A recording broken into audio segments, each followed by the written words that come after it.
Hello, peoples of the internet.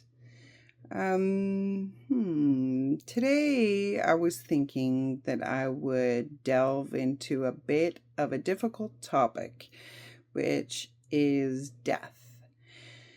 And death in our society is something that we typically don't like to talk about. We don't like to face. It's a very taboo topic. And it's taboo because there's a lot of things we don't know about it. And it's taboo because it's considered sort of dark or macabre. And typically it's got a lot of feelings attached to it. The deathing process itself can be a very scary, helpless, hopeless, vulnerable, potentially pain space.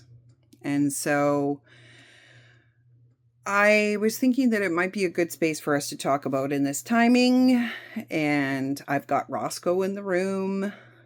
He's the only dog in the room right now, so he's going to hold some love and space for us. He's going to hold space for the animal species. And it's good to have a little of that extra medicine in the room as we talk about a topic like this. And I'm going to talk about some stuff that's sort of been shared with me over time, or places where I found information, knowledge, or wisdom in regards to the deathing process. And so I myself have had multiple people who I've loved deeply pass over. And they were life-changing experiences for me. And one of the people who crossed was my grandma. And I loved my grandma so much. And potentially I felt loved by my grandma more than I've ever felt loved by any human in my life. And I was, in the family system, probably considered special to my grandma. And when I lost her, I thought, I'm never going to be special to someone again. And even through her actual deathing process, which I was lucky to be able to speak to her on the phone. And I was able to tell her how I loved her and that it was okay for her to let go. And that was a gift, even though it was probably one of the hardest things I've ever been through. It was a gift to be able to have that connection and that ability to say goodbye. And I held a pain space after that death. Every time I would think about my grandma, I would feel this almost like choking sensation in my neck. And I think that's a common sensation in our existence when we're holding like intense amounts of pain and sadness. And it almost feels like we're trying to choke it back down. We're trying to push it back down. And the reality is that what it actually needed was the space to be held for it so that it could come all the way out. And when I let that feeling out, when I put some love into that space and I let myself let it out, it came out in wailing. Just so much sadness and wailing and just the need to almost like sing it out, and in the form of wails. And I can see why people wailed in our histories, because it was like gut-wrenching sound of letting out the sadness and the pain. And what the Godsource had said to me in the past about the deathing process. So it showed me in regards to a tree one time, and I was just standing by a tree. I was holding my hand on the tree, and a little piece of the tree flecked off. A little bit of the bark of the tree flecked off, and it flecked onto the ground. And I was like, oh my God, I'm so sorry, tree. And the Godsource said to me, what do you think just happened with that tree, like with that bit of the tree? And I'm like, I don't know, I knocked it off, like now it's gonna die. And the Godsource says, do you know what death is? And I was like, no, not really. And the Godsource said, death is just another living process. Death is held within life. That when that little piece of the tree flecks off, it's going to break down and it's going to become part of the sand, part of the dirt, part of nature. And that whole process has life involved.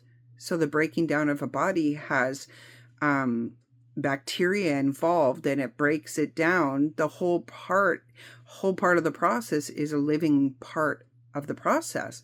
So it's just a continuation on of the living form within this realm. So the body returns to the dirt, it returns to the sand, and then it gets recreated into something new. And the whole part of the process is movement. There's movement the whole way. And so that was one of the first things that the Godsource was telling me about the deathing process, that death is a part of life. It's another part of living. It doesn't stop. It's a continuation of the living process. So the light's changing. So that's what just happened there. And it may get brighter or may stay the same. I don't know. But interesting when I'm talking about these topics. And let's see, what else can I share about this part of existence? It's a natural part of existing. And that also when a living being dies, their soul exits the body and the body goes into the breakdown process that returns to the earth. So the body returns to the earth. It returned from what it came from. And the soul is a whole nother matter. The soul exits and it goes elsewhere. It goes into the etheric realm. And in the etheric realm, different things happen to a soul. Part of our QHHTs, the quantum healing hypnosis technique, where you do a hypnosis process and you bring a person into their past lifetimes, oftentimes they go through a death process. And in the death process, all the people that I ever did a QHHT with, they popped out of the body at the end of their life and they're like, oh, I think I just died. And you're like, oh, how do you know? And they're like, well, I'm watching my body, right? Well, what part of them is watching the body, right? There's obviously two parts. And prior to that, they were in the body speaking about the body. Now they're outside of the body watching the body. And so there's obviously this secondary aspect, which is the soul. And oftentimes after they watch some aspects of the body, they go into this dark space, is what most of them called it. They go into a dark space where there's a whole bunch of lights. And at that point in a QHHT session, for me specifically, most people just sort of wake up in the next life. So they're next, when you pull them forward to the next important thing, they're in the next life. Now, me, myself, I've asked the Godsource, what happens? What's the process? What happens? And what I'm told happens is that the person, oftentimes somebody will come to the person. So an angel, like an ancestor, a pet, a family member. It could just be an angel. Some people, it's literally like Jesus. It depends on the being. Usually something comes to them, and then it guides them to the next steps. And that's beyond this darkness. This darkness is something that is just the first stage of exiting the body. And then something comes and retrieves them. They go over, and then usually they have a life review. And in the life review, they review what happened in this life. Did they do a good job? Did they get their lessons? And the life review could be considered almost like, it can be painful for some people. So if they didn't do a good job and they, hurt a lot of people in the life review, they have to not only experience themselves, but experience what happened in this life. So they have to experience all the places where they hurt people and then what happened after they hurt the people, what that led to. And they have to experience sort of all sides of each situation in order to get, clear information about, what happened here, what was their experience. And so it's not something else that's judging the being. It's them judging their own self. It's them being like, did I do it? Did I do a good job? Sort of like, what happened when I did these things? And they might be like, damn, I got my lesson, or I didn't get my lesson. And then in their next lifetime, typically they're going to want to learn about those spaces, of existence. Now, it's very complex. The other thing I get from it is the frequency that we exit at is sort of part of the options that we enter at. So I had another client who did a QHHT, and after she popped out of her body and she went to the alternate realm, her next memory is seeing like about 8 options of lifetimes. So she saw down these 8 tubes. These were her options of what she comes into next. And for her, she was saying that she thought, well, I've never had a lifetime where I was muscular. I've never had a lifetime where I did these kinds of experiences. So I think I'll try that lifetime this time. And she literally goes down this tube into this lifetime. And so for me, when I was holding that space and sort of communing with the Godsource, it was like, what frequency we exit at is the same frequency that we enter at. So if you exit, without your lessons, then you're going to have to come in on that same frequency. If you do a whole bunch of work in this lifetime and you clear a bunch of your lessons and your trauma and your debris, you come into the next lifetime at that frequency. And I would have mentioned in one of my prior videos as well that when the humans would exit in the past, they didn't realize that they were free will beings. They hadn't gotten to that point inside of them that was like, wait a minute, I exist in freedom. And the more that they came to that space of I exist in freedom, the more choices they actually had when they cross over. So they're like, hey, I could come back into one of these human existences, or I could come into another pocket. And so the more freedom we have when we exit, the more choices we have when we choose what our next steps are from the other side. Oftentimes too, when people are on the other side, people that they loved in this lifetime, but sometimes people that they loved in other lifetimes, come to them. And so it's not just this soul's lifetime, it's other lifetimes as well. And some people that have like near-death experiences will say that there was like hundreds of souls that were meeting them on the other side, and they knew who they all were. And they actually were just light beings in a lot of cases, and they still knew who they were. They recognized the soul frequency. And sometimes what the Godsource told me was that sometimes ancestors wait on the other side until they've completed what they've agreed to complete, which oftentimes was their own woundedness. So things that they had passed down through the generations that they didn't complete, they wait on the other side until one of the humans in the lineage completes it, and then they have completion. So sometimes you'll have ancestors on the other side that have been over there for 8, 10, 12 lifetimes.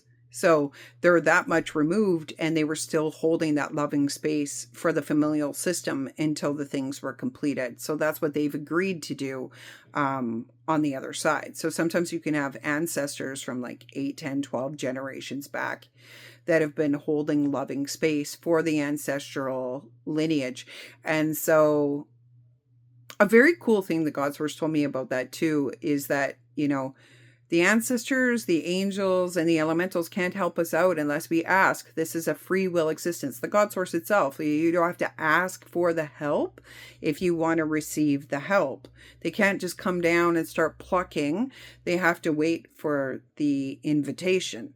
And they want to. That's what they're waiting for. That's what they're over there for. So the Godsource was saying, like, what you want to do is these round tables. So you can do these round tables where you just visualize this round table and you invite your loved ones, the ancestors and the elementals and the angels and any other parts or aspects of your team from past lifetimes that are in the etheric realm that know you personally, care about you personally, and have, want to help you personally. Because they know you, right? So you call them to the round table and you say, hey, all my helpers, Right now I'm working on selling this house, right? All my helpers, right now I'm working on finding a partner. All my helpers, right now I'm working on finding an apartment. All my helpers, right now I'm working on starting a business.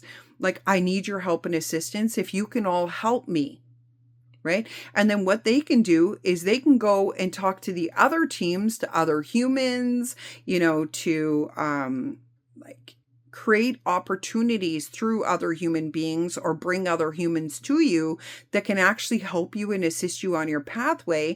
And because they're on the other side, they can go talk to those other teams and they can be like, hey, yeah, my human that I'm helping out is working on this, and I know your human's working on this. And because they know you personally, they can help and assist you from the other side. They can use their will to help and assist you in this lifetime. So that's a way for us to tap massive help and support on the other side. And oftentimes I'll just slow down and I'll be like, I need love. I need love. Love me right now. Be with me right now. Comfort me right now. And I'll just get so much love and comfort. And I just do generally a general call out, all of you be with me now, right? And oftentimes they will be with you. You will feel them there, or you'll get a lot of synchronicities, or you'll get messages in the external realm. So, and that's your helper beings on the other side helping and assisting. So from what I understand, there really isn't an actual hell. However, it does depend on your belief systems. So if you believe there's a hell and you believe you're going to go to hell, you may actually go to hell for a period of time until you say, yeah, I don't want this anymore. I'm done with this. Like, somebody come to me, somebody help me. And oftentimes this is where your helper then comes to you and assists you to take your next steps on your life review and, your next steps and things like that. So, what you believe is what you create, because you're a free will being and you can create anything. But if you're watching your death experiencers, some of them will say that they went to, some sort of realm that they believed in, and then it felt like they were there for 1,000 years or 1,000,000 years, because there is no time on that side until they finally said, I don't want this, I want something else. And as a creator being, boom, they created something else. And that's where their helper comes and they go into this beautiful realm. Usually it depends on the person again, but plants and animals and people that you knew and stuff like that. It's sort of it's another pocket of existence. It's a middle place between all the other places.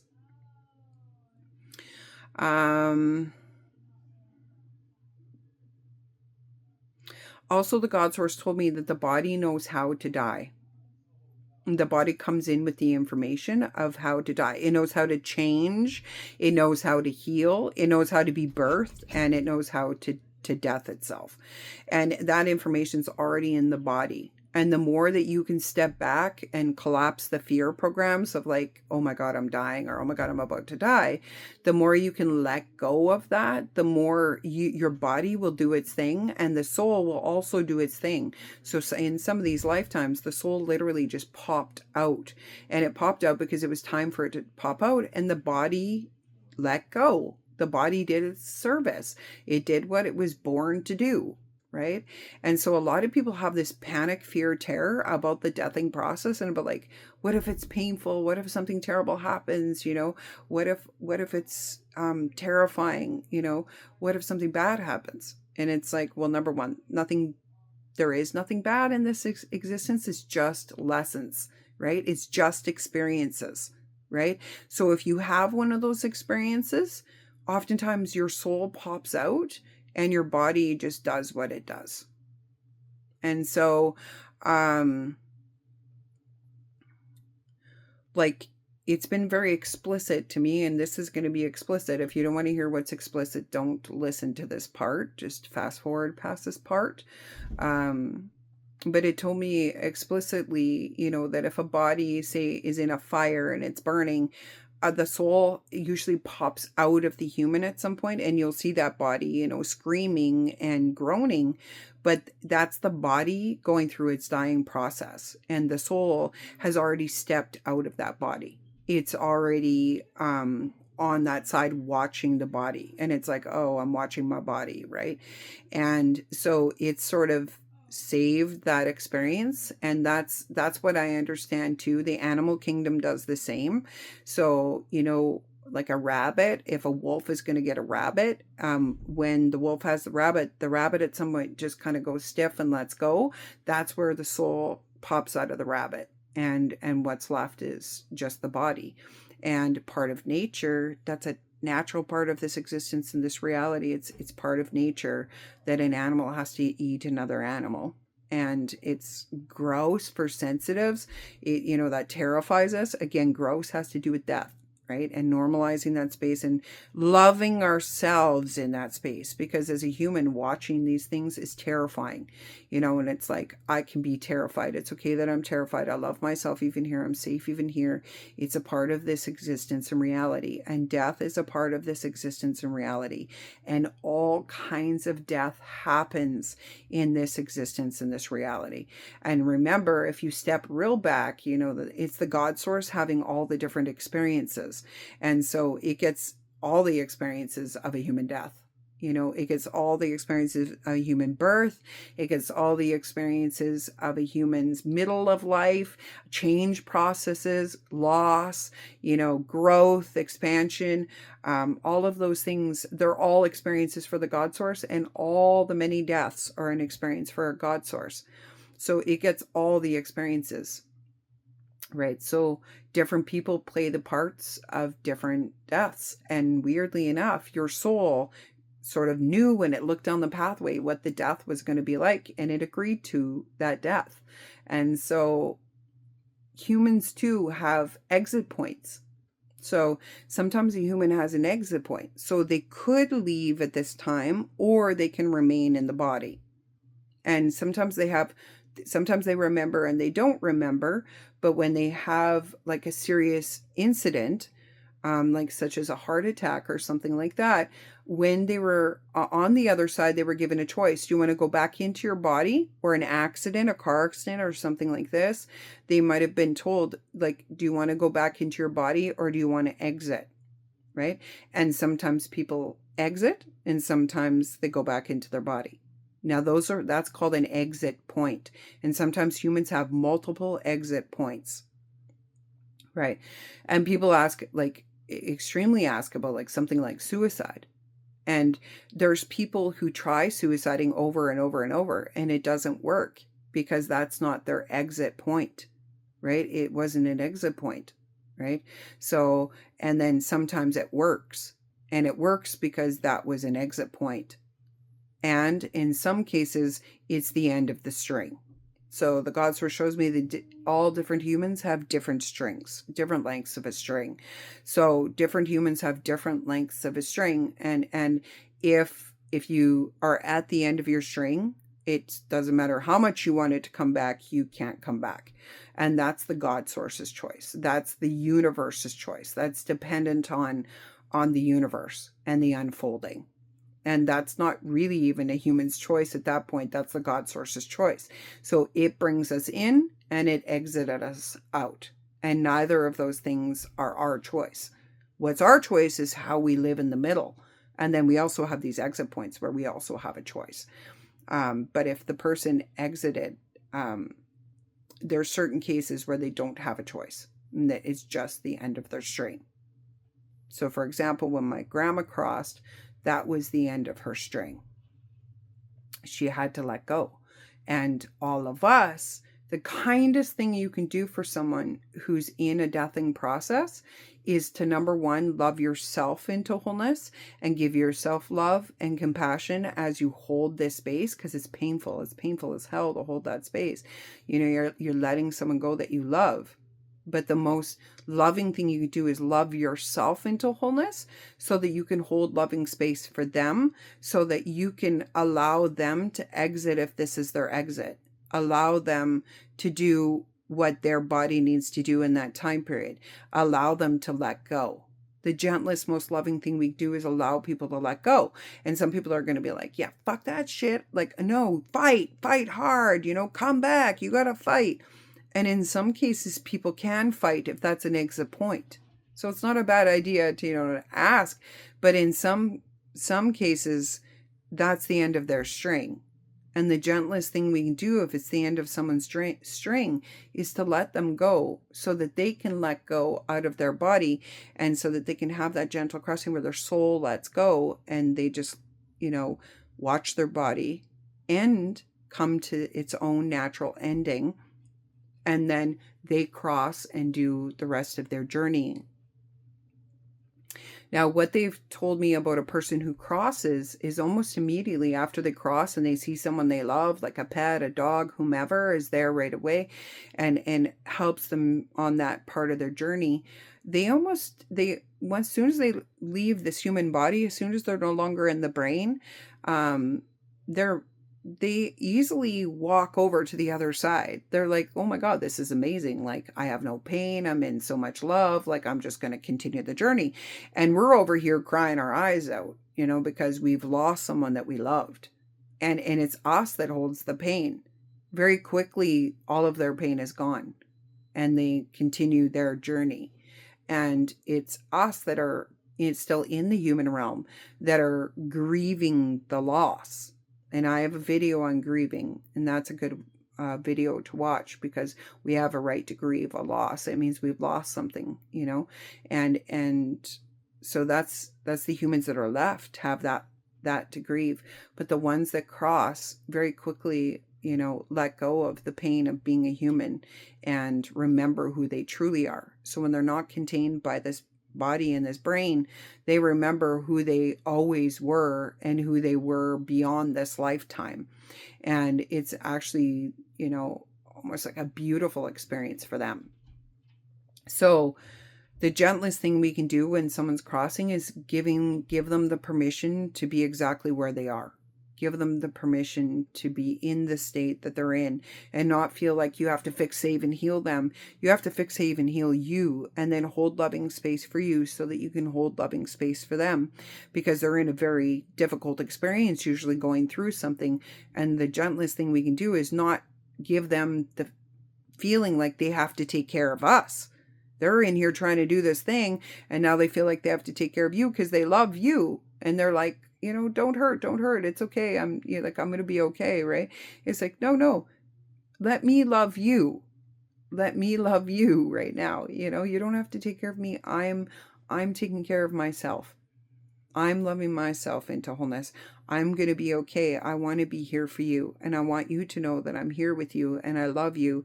And it's okay for you to be sick. It's okay for you to be ill.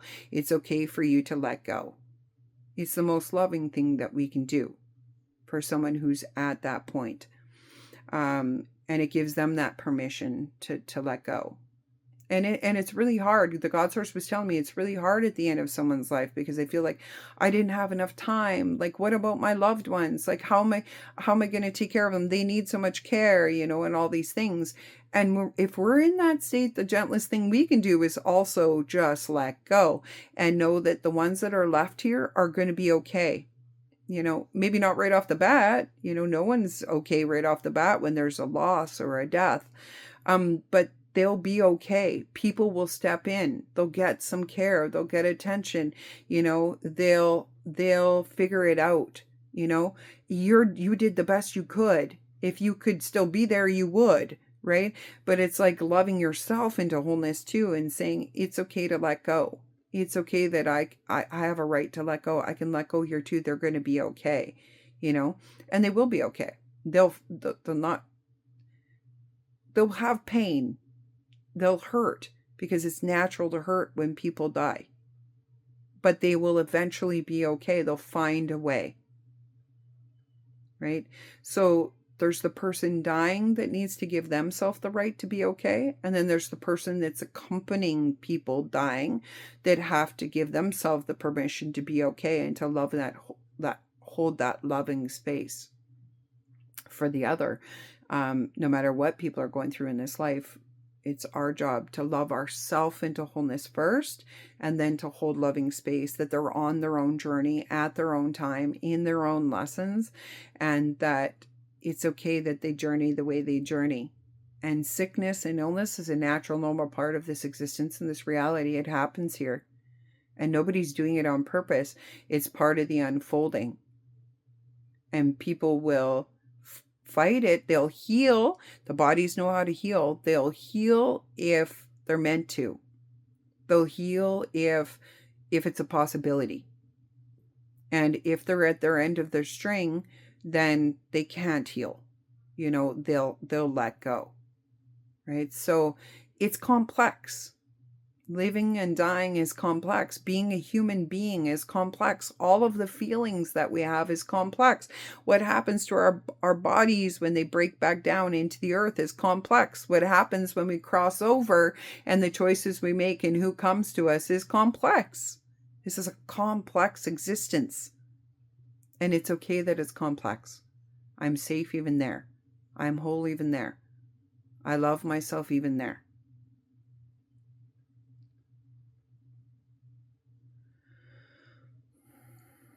Okay. Is there anything else that I can say in this place?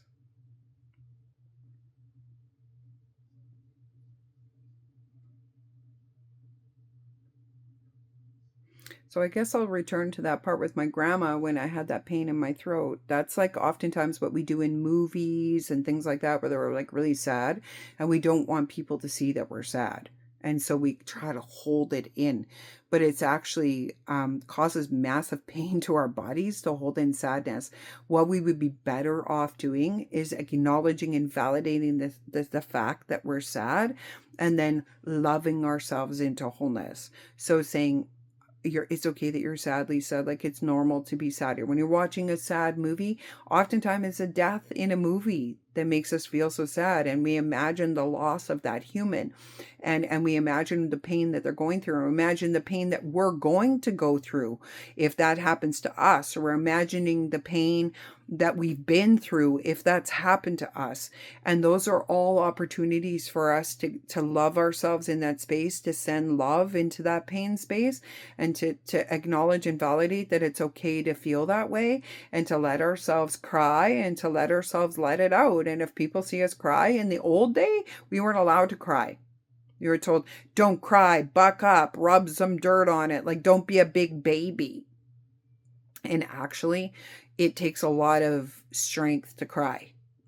It takes a lot more strength to cry than to push it back down and hold it inside of you. That's a toxic sickness. That's the toxic patriarchy. That's a slavery matrix that wants you to stay sick, right? Lots of light coming in right now. You have a right to feel. And if those scenes don't make you sad, then there's something wrong with that. As human beings, those things are sad. But when we begin to love ourselves in those spaces, you'll see that pain dissipates from your throat, and you'll see that you give the permission. It's okay that I'm sad. It's okay that the person in the movie was sad. It's okay that me in the future is sad. It's okay that me in the past was sad. What we need there is extra love. It's showing that we weren't able to love ourselves in the way that we needed it. And we can love ourselves now in this moment. It's okay. You're okay. You're going to be all right. It's okay to feel sad. And if you accompany yourself in the sadness, it'll eventually dissipate. And then when you talk about those things, like me talking about it today, I don't have a pain in my body anymore, because I allowed myself to let that sadness out that I didn't allow myself to have at that time period. And the sadness I felt when I felt down into that space, when I let it come up, was I felt sad that I couldn't save her, that there was nothing that I could do. And that's a truth. That's a reality. I couldn't save her, and there was nothing I could do. And it's okay that you felt that, Lisa. I love you even here. You're safe even here. You're whole even here. Humans feel that sometimes, and it's okay that you're human and felt that. And the reality was that there was nothing that you could do. And you can grieve that space, and you can love yourself in that space. And you can acknowledge it and validate it and allow it to complete itself.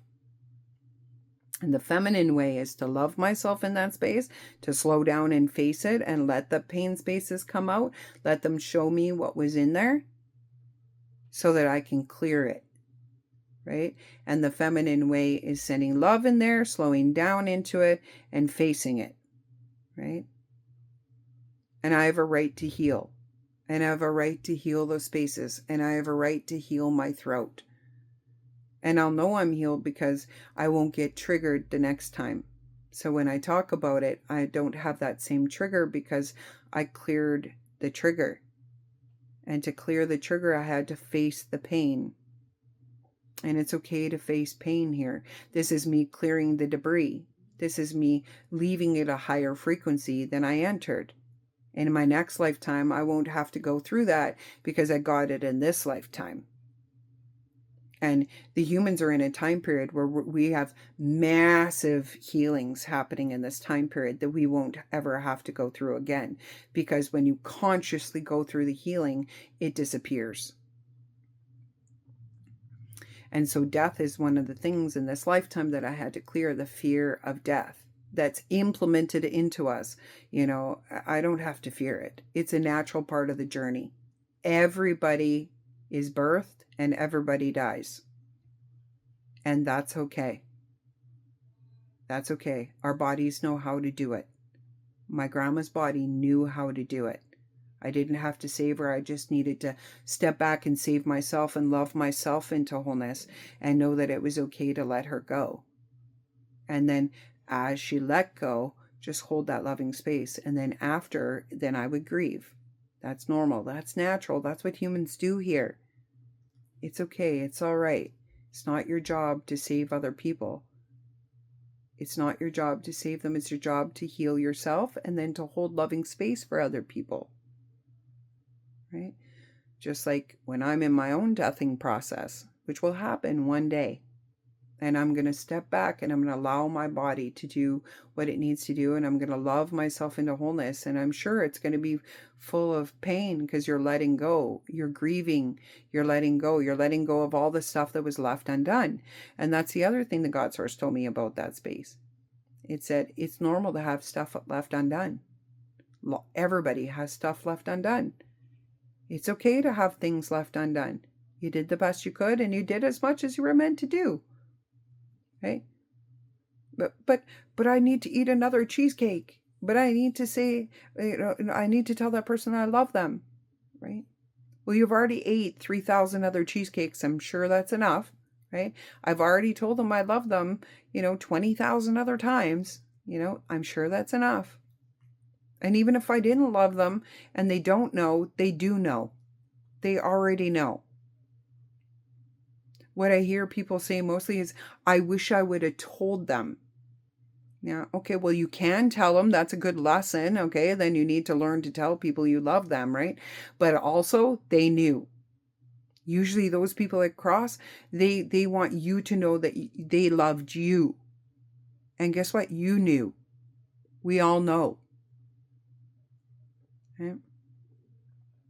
Oftentimes, if I'm getting a message from someone on the other side for someone on this side, that's what they're saying. Just tell them I love them. Make sure they know that I love them. Okay? Let them know that I'm okay. Like I'm with other people. I'm with my dogs. I'm with my pets. I'm with my loved ones. I'm okay. I'm all right. Let them know. And let them know I love them. And this person on this side is like, let them know I love them. They're like, I know. I knew the whole time you love me. And this person's like, I knew they love me. Right?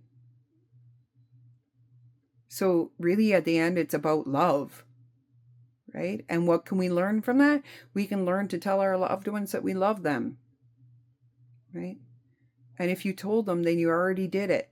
It's enough. Things get left undone in a human lifetime. When we exit, things are left undone. And really nothing's left undone because we just had the experiences we were meant to have. And it's not the end. You'll come back into another lifetime and you'll learn the rest of the lessons in the next lifetime and the next lifetime and the next lifetime. Like, you're not done, right? It isn't actually done. You have lots of lifetimes, right? You have lots of opportunities to learn. This lifetime is done and you did the best you could in this lifetime, but then your body returns to the earth or returns to the sand and a new castle is built. A new body is built. A new living being is built, right? And your soul traverses the other side and then it comes back into another living being. That's what I've been shown, the way that it works. And that's why people have literally spoke themselves in QHHDs. I'm not telling them that. They're telling me that. Right? Their higher self is telling me that, or they're telling me that in the lifetime that they're traversing. Right? If you don't believe me, go watch some near-death experiencers. They'll tell you a lot of the similar things that I was told by the Godsource and by other beings that have crossed, and by the trees and all the other beings that give me stories. Because I love stories. So they tell me stories all the time. And now I'm sharing my stories with you.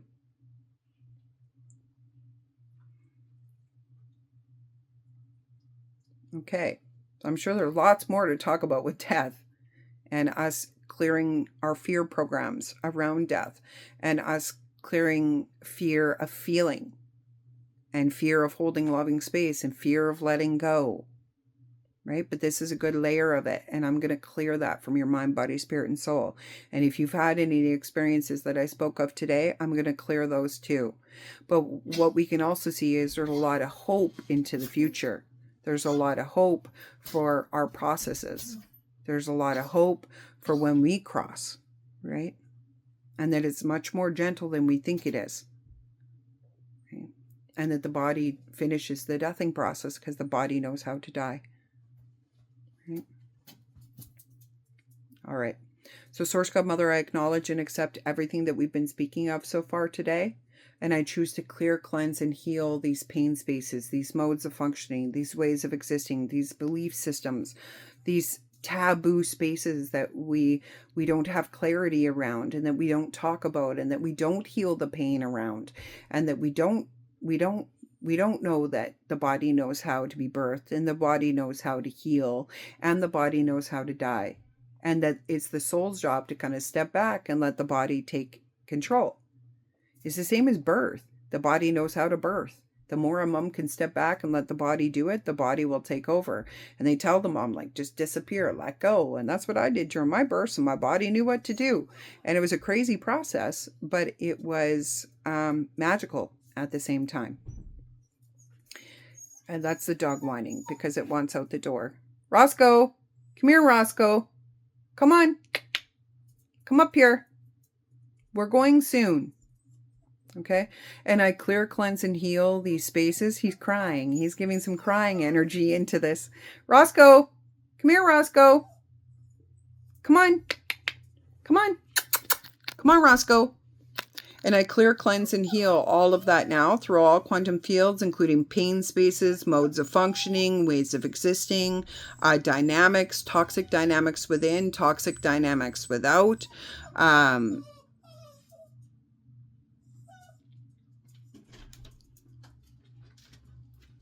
I clear, cleanse, and heal all of that now through all quantum fields of existence. So somebody just let the dog out. Look, it worked out.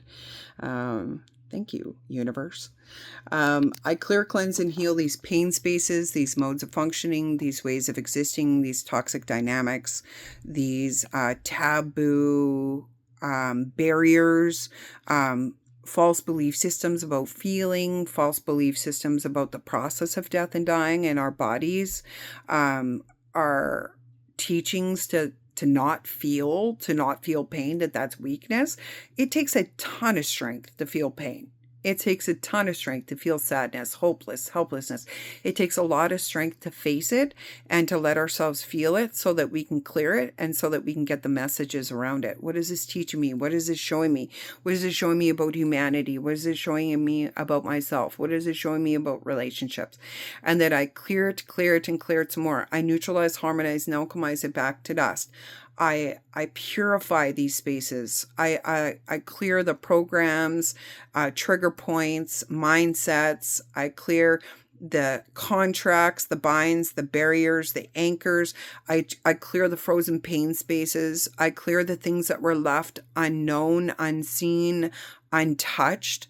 I clear it some more. I clear past lifetimes where I wasn't able to love myself into wholeness, where I wasn't allowed to just let go, where I didn't know how to let go. I clear this lifetime. I clear other experiences that I've had around these spaces, including pet deaths. loved ones and other pet deaths that we again felt like it was our job to fix them, save them, heal them, when really in reality it was the end of their string. There was nothing we could do except for be present. And in those cases, even if we were freaking out, we were still present. You gave them the gift of someone being there. And sometimes when people cross, they don't want you there. So people will tell me, but they crossed when I left the room. And I just wanted to be there for them when they crossed, and they didn't, and they exited when I left the room, and like I missed out, like I let them down. You didn't let them down. They waited until you exited the room. They wanted to leave when they were alone. Some people like to leave, like in the old days, some old folks would walk off into the forest, they wanted to die by themselves. And that's just another choice that humans make. Sometimes people want to be alone in their deathing process, and that's okay too. You didn't fail. You did the best you could, and it worked out exactly how it was going to work out. And, people want to change the reality, but the reality is how it went is how it was always going to go. That's why it went that way. Right? And can I hold loving space there? And can I heal that space? Can I face the space? And can I love myself even there? And can I let myself face the feelings? And can I allow myself to clear those feelings from my mind, body, spirit, and soul, including anything that I tucked into the spider bag, I tucked away for another time. No, I want to clear it now. I clear all of those spaces, including the throat where we held that inside, where we tried to push it down. And I also clear the body wherever I tuck that into my body. I clear it from my body, my muscle tissue, bone, my guts, my stomach, my connective tissue, my bones, my brain, my skull, my neck, my back, my hip, my knee, my ankle. Wherever I tuck that, I want to clear it. I want to clear it. My body deserves to heal. I deserve to heal. This universe deserves me to heal. That loved one who crossed over doesn't want you holding that pain. They don't want you to hold the pain in memory. Some people think that, like, if I don't forget, then I'm disservicing them. If I don't feel the pain, then they're going to think I didn't love them. That's a human thought. They're on the other side. They're not in the human brain anymore. And they're just thinking, I want them to heal. I want them to let go. Just let go. Live a good life. I don't want that from you. That's a human thought that thinks we want to do that. That's an illusion. That's a delusion. That's an old program. It's a toxic program because it keeps us sick and it keeps us feeling like we have to hold pain. They don't want you to hold the pain. They're on the other side. They're out of the human body. They're out of the human brain. They want you to have peace. They're waiting over there for you to have peace. They're over there trying to assist you to get peace, to get comfort, to get love in that space.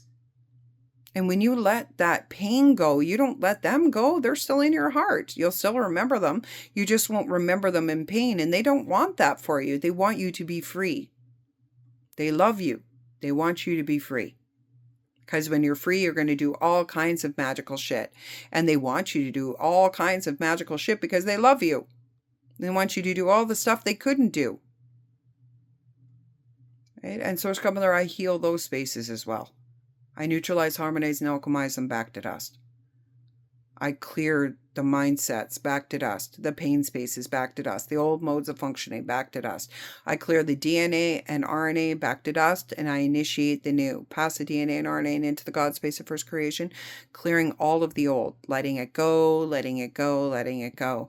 I'm safe to let it go. They want me to let it go, and I want to let it go. I want to heal my body. I want to free those spaces. I want to clear those spaces. Wash them clear with love. With the love of myself and the love of my loved ones. Let it go, let it go, let it go.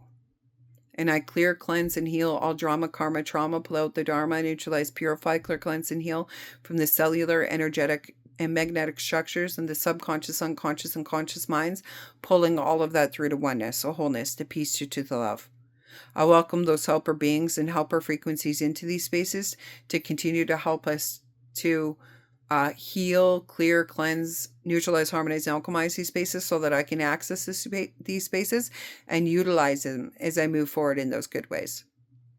I release through the children and up through the ancestral webs, past lifetimes in their webs, and for the collective universal who are open to it at this time, including all planetary systems and on all sides of the veil. I quantum forgive those old modes of functioning, those old ways of existing, all the pain I held, all the things that I left undone, the pain of my body where I tucked this in and caused damages, thinking that they wanted me to do that when they just wanted me to be free. I quantum forgive that I couldn't hold that loving space, that maybe even today I can't because I haven't cleared these pain spaces yet. And I need to hold compassion for myself even there because everybody does it in their own time. I love myself even here. I'm safe even here. I forgive that this happens on the earth plane. I forgive that birth, healing, death happens on the earth plane. I forgive that the pain of it happens on the earth plane. I forgive that we have to die on the earth plane. They're all natural, normal parts of the human experience. I forgive that this universe works in that way, that things break down back to sand, and that it's all part of the living process. It's all part of life. There really is no death. It's all life. We call it death, but it's just a change. It's a change process. Something's changing from one form to another form. Just like when you let go, you're changing from one form to another form. And then when you come back in, you're coming from one form to a new form. It's all about movement, and it's all about different forms, moving from one form to another form. And I recognize that. And I give myself permission to heal the old belief systems back to dust. And I release, or I call in those healed helpers, those beings of light, those doctors, healers, and nurses in all realms of existence to continue to purify and alchemize these spaces and drop me into those original blueprints, those original codes, and to continue these healings until completed. Thank you. I appreciate you. I give so much gratitude and thankfulness to those helper beings that are here with us, helping us, guiding us, loving us. Remember that round table? That's these people of the round table. Thank you for giving me the messages. Thank you for nudging me. Thank you for loving me. Thank you for helping to remind me when I need it the most. Please do it more. I love that. I love your assistance. And I love that as I do the work as this present human being, the one that's in here, the one that's in this body and in this DNA and RNA and this lineage, I love that I'm here with a purpose to help you too. And we're helping each other, right?